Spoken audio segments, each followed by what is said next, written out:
What's up? It's your girl Rao. Welcome back to our Lucas Reviews. This is episode 2 of With Love, Meghan. This is the Welcome to the Party episode with Mindy Kaling, which has become the infamous episode. And I'm not gonna lie to you, I'll tell you straight off, this is my least favorite episode. So here's what goes on in this episode. Mindy comes over.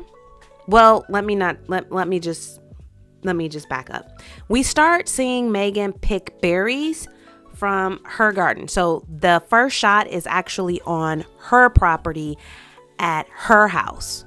So she's picking berries and very cute, still aesthetic as all get out. And then she decides that she's going to make a frittata for Mindy. And then she tells us about how her family likes bacon. Totally get that, because all the boys in my house run to the bacon. But then Mindy comes in, and this is where this entire episode goes off the rails. I'm gonna just say that this episode would have been a million times better if Meghan just held the episode down by herself.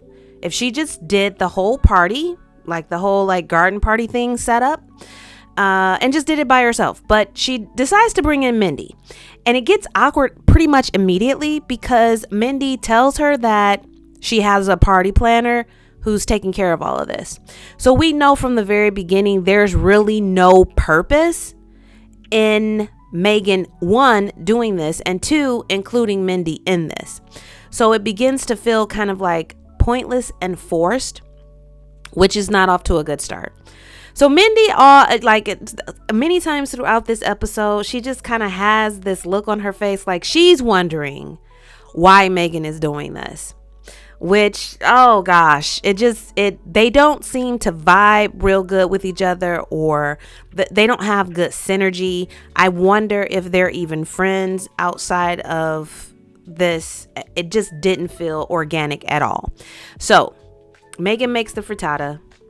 She does this rainbow fruit tray thing, which is really cute for kids. Then she does the little ladybug. She does caprese, little mini caprese salad type things with little Roma tomatoes and olives done, and cheese done up like ladybugs.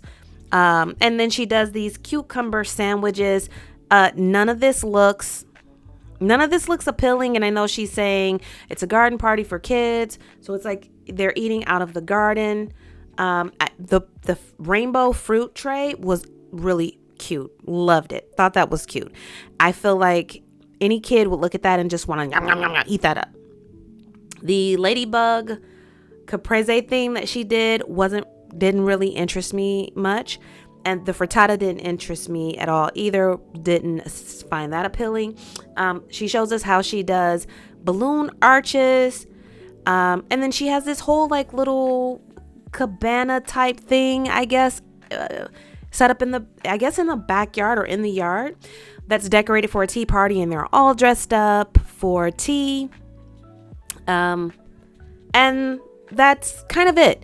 Mindy does do a really good job of sliding in, like, hey, you did this on a budget, or you could do this all on a budget, like trying to make the content relate to the everyday working person. I genuinely appreciate her for sliding that in.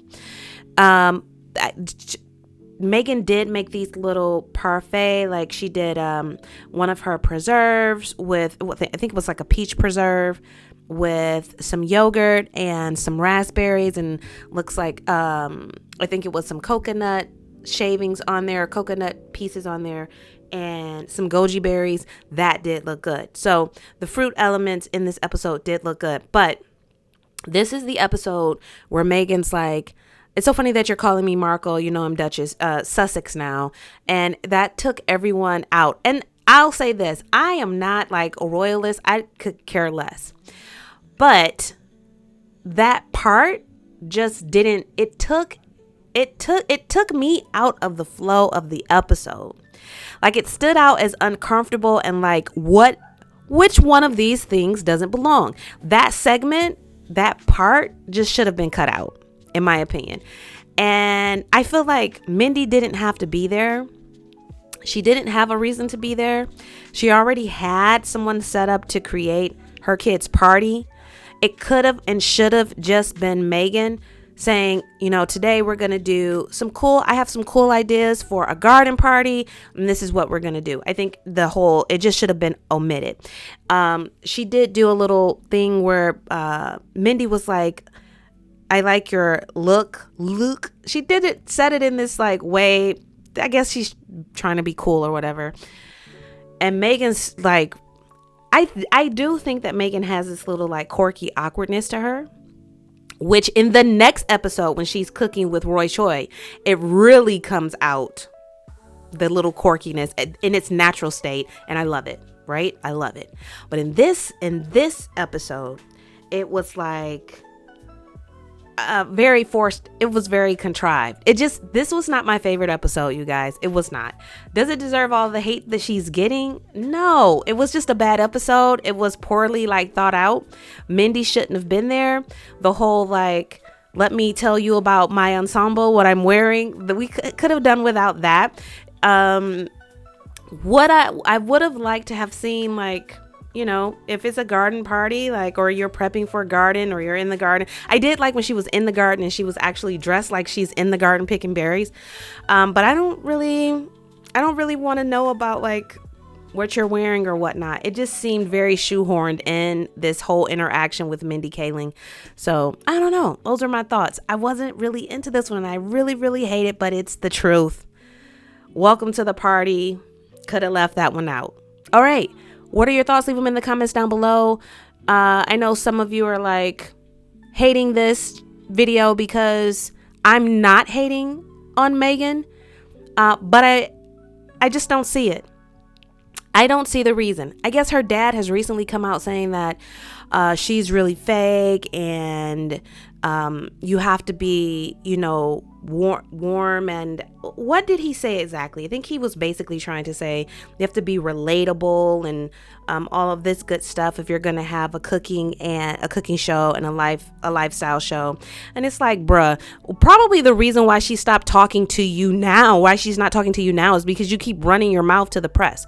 But be quiet, okay? And then secondly, if he's the one who actually raised her, which is what everyone's saying, and I hate to get into the gossip because this really is a review about episode 2, but my mind says, if you're the one who raised her and the mom wasn't around and she's fake and she's phony and all of this stuff, then something happened in your rearing of her.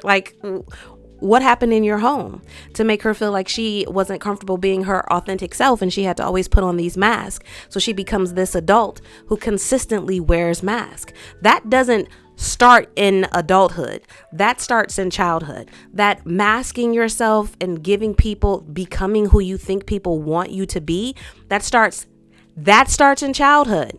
So to the dad, it's like, okay, she's not talking to you because you keep running your mouth. And then if you're saying she's fake and phony and all of this stuff and she's not relatable and she's putting on a mask, but you raised her, what kind of environment did you put her in growing up where she felt the need to do that? I mean, that's all I'm just saying. I'm just asking. I'm not even insinuating. I'm just asking a question. Because as a parent, it's like when your kid grows up with these deep rooted flaws, it's like, okay, you have to admit that probably was there in childhood. Something went wrong. Those are my thoughts. Leave yours down below and I'll catch you for episode 3. Peace.